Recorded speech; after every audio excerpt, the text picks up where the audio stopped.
Hi, welcome. Enjoy the content, subscribe, and turn on notifications. Daniel had always believed he knew Rebecca better than anyone else. 7 years together, 5 of them married, seemed like enough time to build that silent understanding couples develop over the years.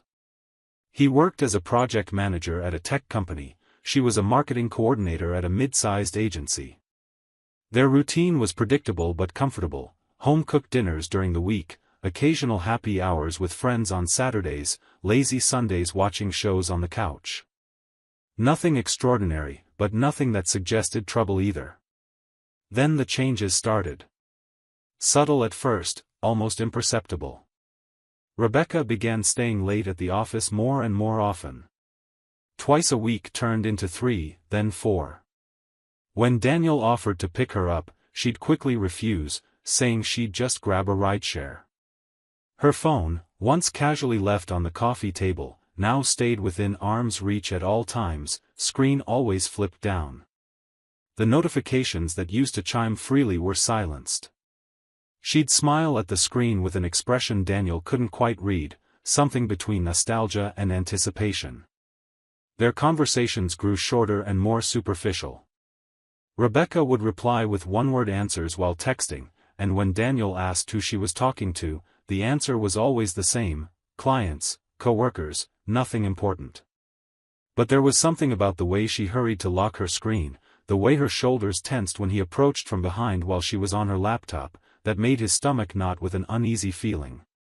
One Thursday evening, Daniel came home earlier than planned. His meeting had been cancelled. As he opened the front door, he heard Rebecca's voice coming from the bedroom. She was laughing softly, that intimate laugh she used to save just for him in the early years of their relationship. Daniel crept up the stairs quietly, not out of deliberate suspicion, but instinct.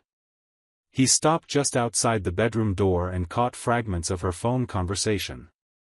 "I can barely wait either," she said, her voice gentle and full of affection. "No, he doesn't suspect a thing. Yes, love, we'll really be together soon." A pause. "I know your situation is complicated, but you said it's almost resolved, right?" Another pause. "Okay. I love you too." Daniel felt like the floor had vanished beneath him. He leaned discreetly against the hallway wall, heart pounding, trying to process what he'd just heard. When Rebecca came out of the bedroom a few minutes later, he was already in the kitchen, pretending to rummage through the fridge. She kissed his cheek lightly, mumbled something about taking a shower, and disappeared again. Daniel stood there, gripping a water bottle he hadn't even meant to take. Over the next few days, he watched every detail, every shift in behavior. Rebecca started going to the gym 3 times a week, always in the late afternoon. She'd come back with wet hair, saying she'd showered there. She bought new clothes, bolder than her usual style. She began wearing a different, more expensive perfume.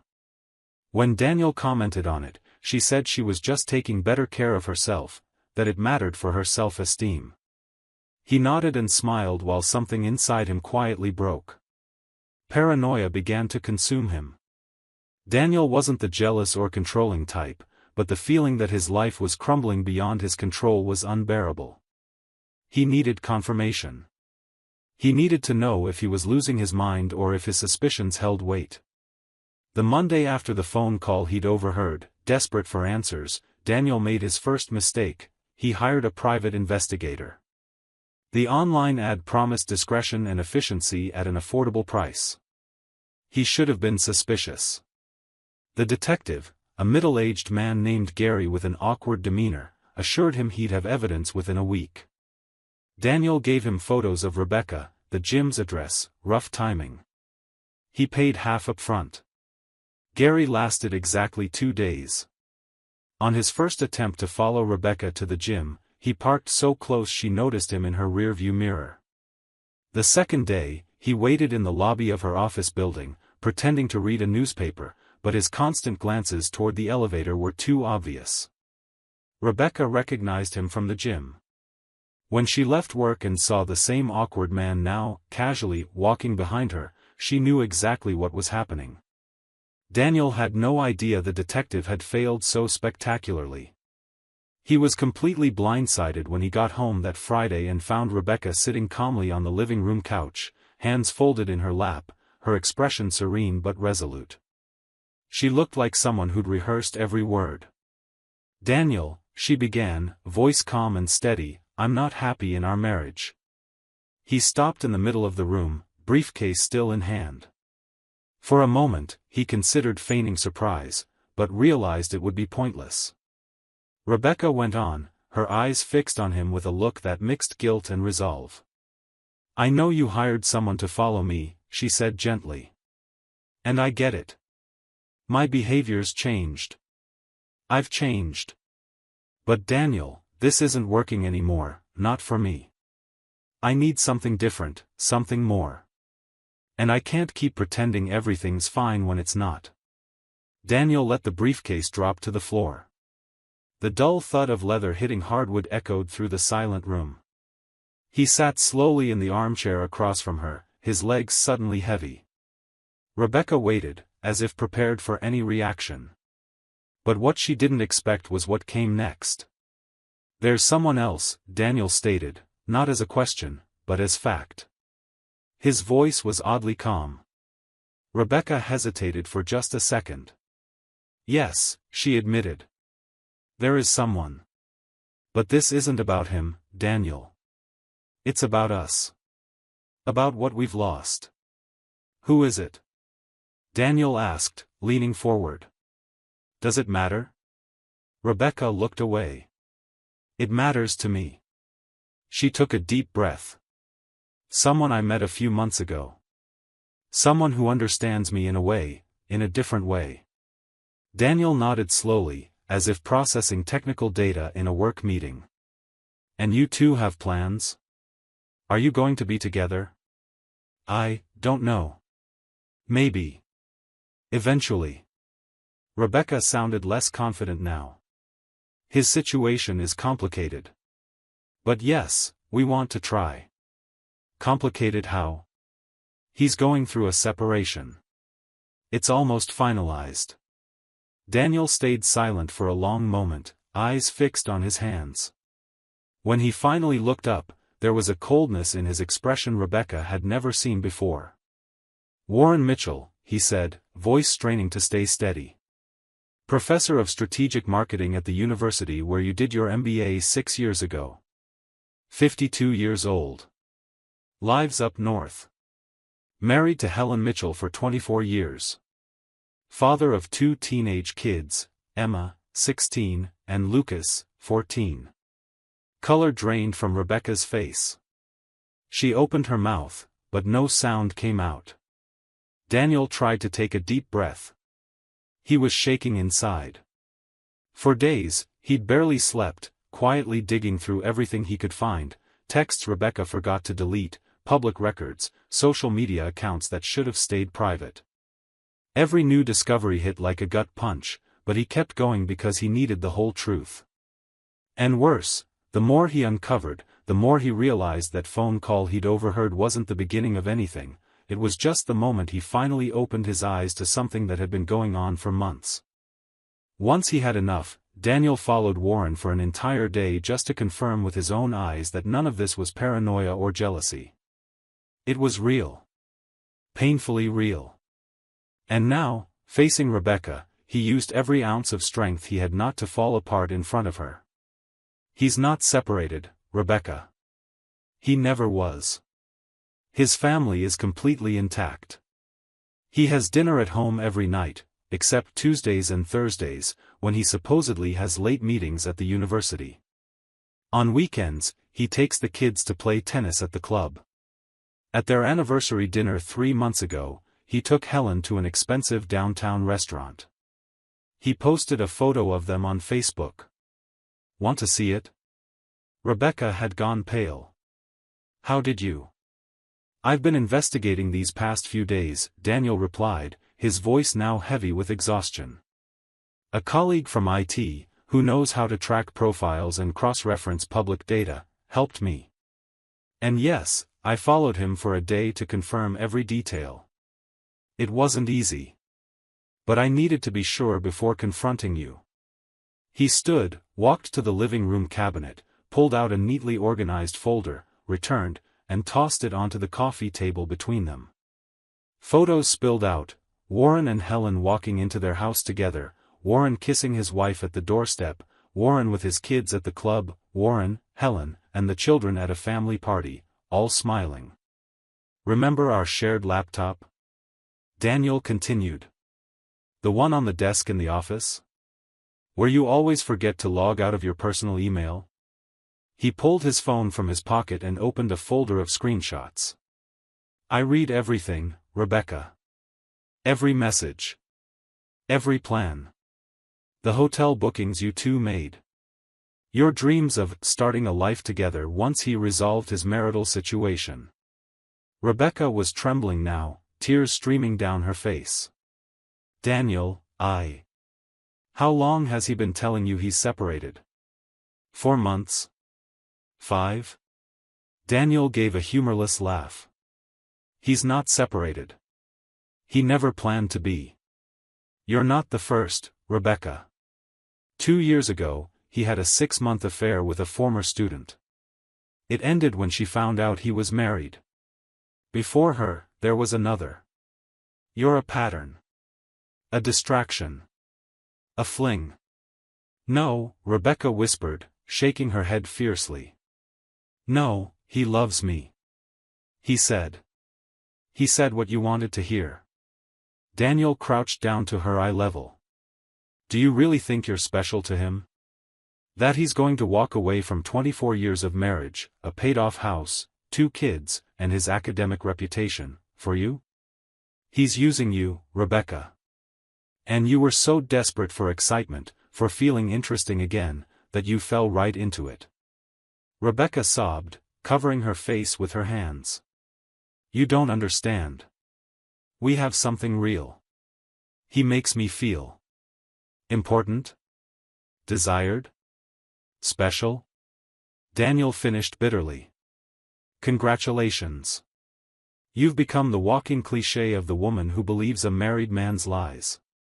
You threw away 7 years together, 5 of them married, for a manipulative professor who's probably having the same romantic talks with half a dozen other women. How did you find out? Rebecca asked between sobs, her voice breaking. I didn't wait for the detective, Rebecca. When I realized that guy wasn't getting anywhere, I started investigating myself. It wasn't hard. You left your messages open one night. I saw his name. I looked him up. Universities have public records. His Facebook is public.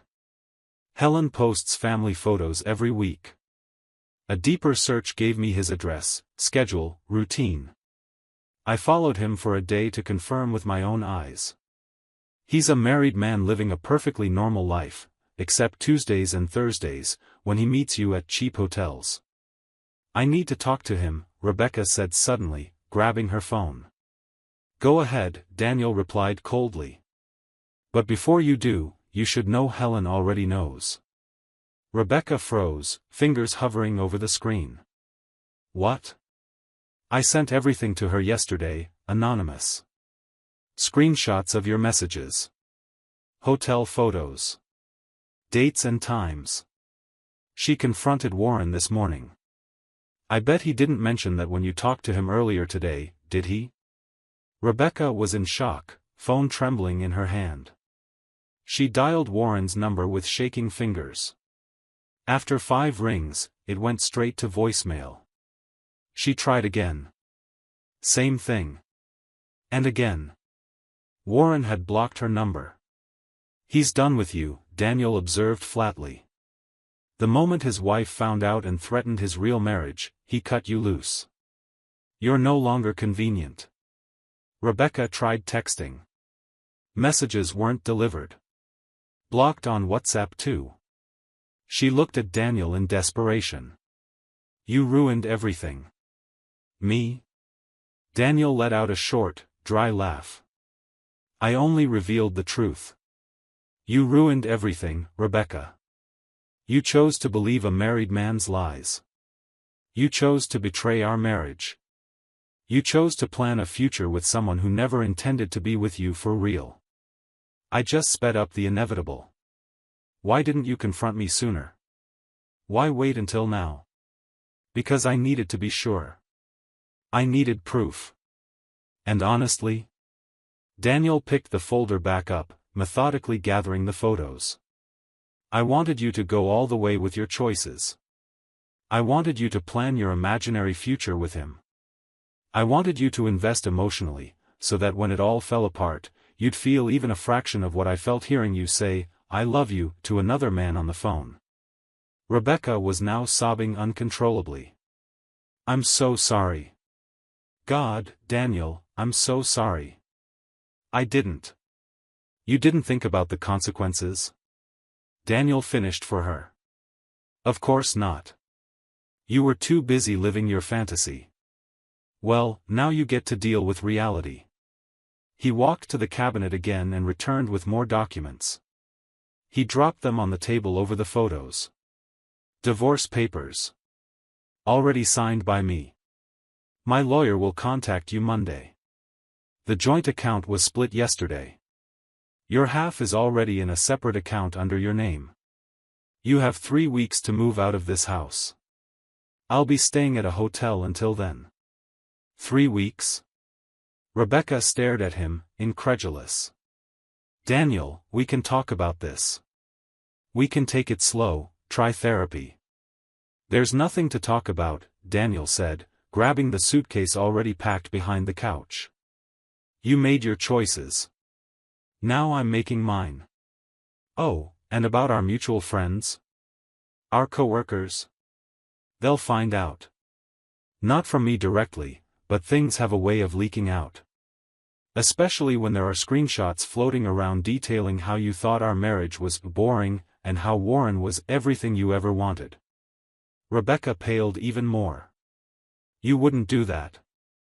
I don't need to do anything. The truth has a life of its own. And honestly, after all this, I couldn't care less about your reputation. Daniel walked toward the door but stopped before leaving. He turned one last time to look at the woman he'd shared years of his life with, now shattered on the couch, surrounded by evidence of her betrayal and naivety. You know what's funny, Rebecca, he said, his voice finally carrying real emotion, a mix of pain and restrained anger. You said you weren't happy. That you needed more. But not once did you come talk to me. You never tried to fix things. You never gave me a chance to be better, to try together. You just went looking somewhere else, the first guy who paid you attention. And you weren't even smart enough to pick someone who was available. He opened the door. Good luck explaining to everyone how you threw away a stable marriage for a married professor who used and discarded you. I'm sure that'll be a very comfortable conversation.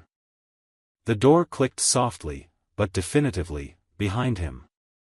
Rebecca sat alone in the living room, surrounded by photos that shattered her illusions, papers that ended her marriage, and the deafening silence of a phone Warren would never answer again.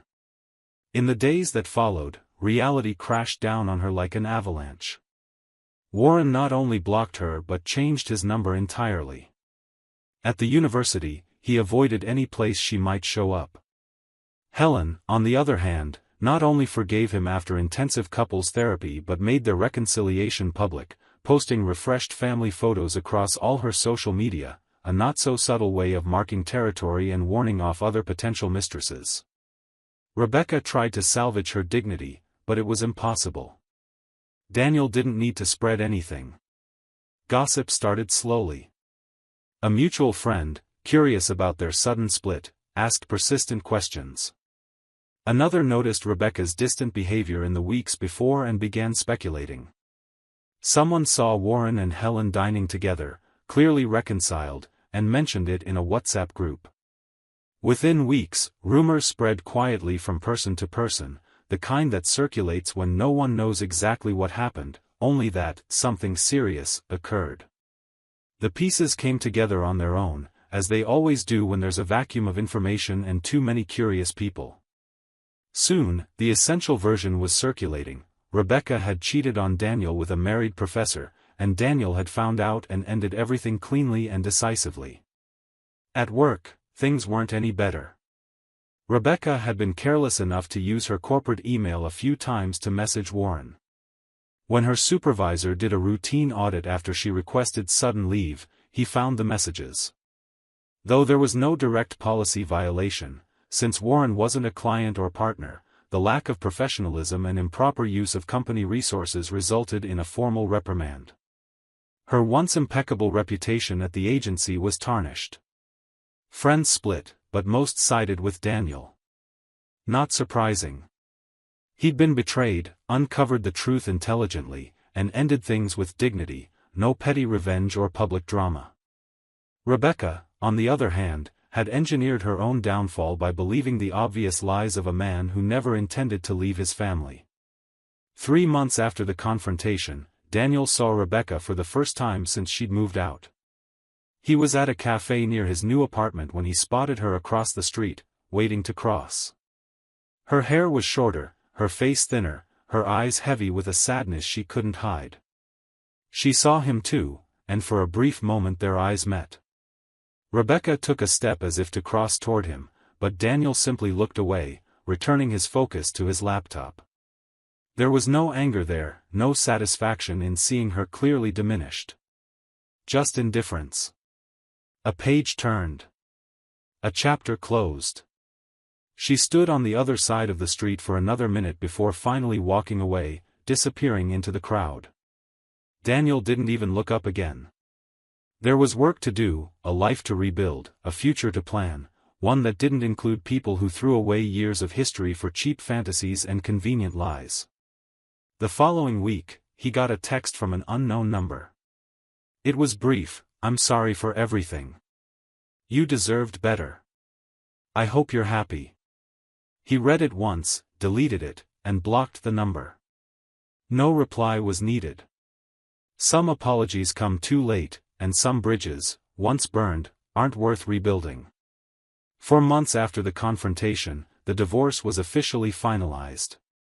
Papers signed, assets divided, the chapter legally closed. Daniel threw himself into work, got promoted 6 months after the separation, and moved into a larger apartment in a neighborhood he'd always liked but Rebecca thought was too far.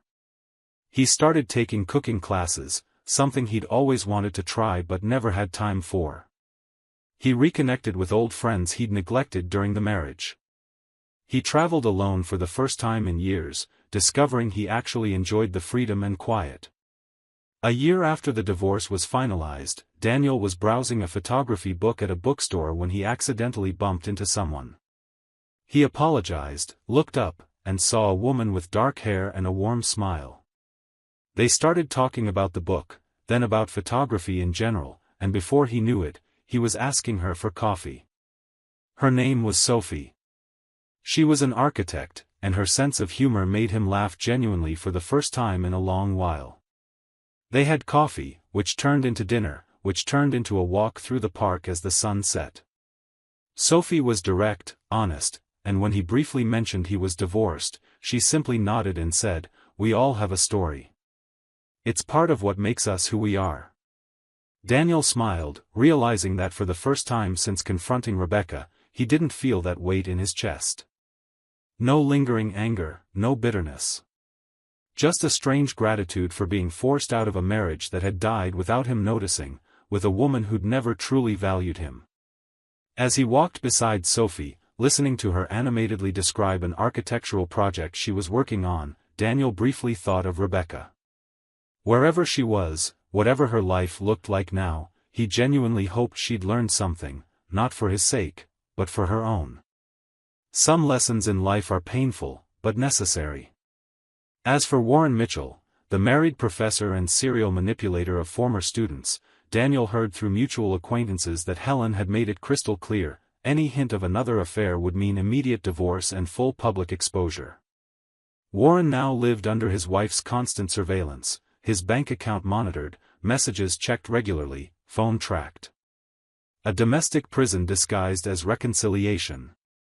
Poetic justice, Daniel thought. Everyone reaping exactly what they'd sown. And him? he still carried scars. Some nights were harder than others. Unexpected emotional triggers caught him off guard, a song on the radio, a similar perfume, couples holding hands that reminded him of what he'd lost. He was learning that starting over didn't mean erasing the past, but growing with it. The wounds would heal, but leave marks.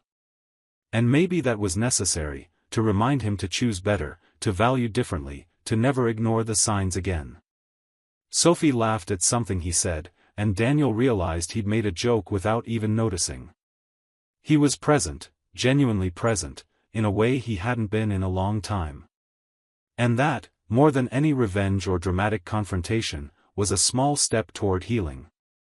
Not a complete victory, not a perfect ending, but an honest new beginning. The ability to try again, even with fear, even with scars. The past was past. Rebecca was past. Warren and all that drama were past. And Daniel, slowly, was learning to look forward without forgetting the lessons he carried behind him. Thank you for watching the video. If you enjoyed it, don't forget to subscribe to the channel and turn on notifications so you won't miss any updates. See you next time.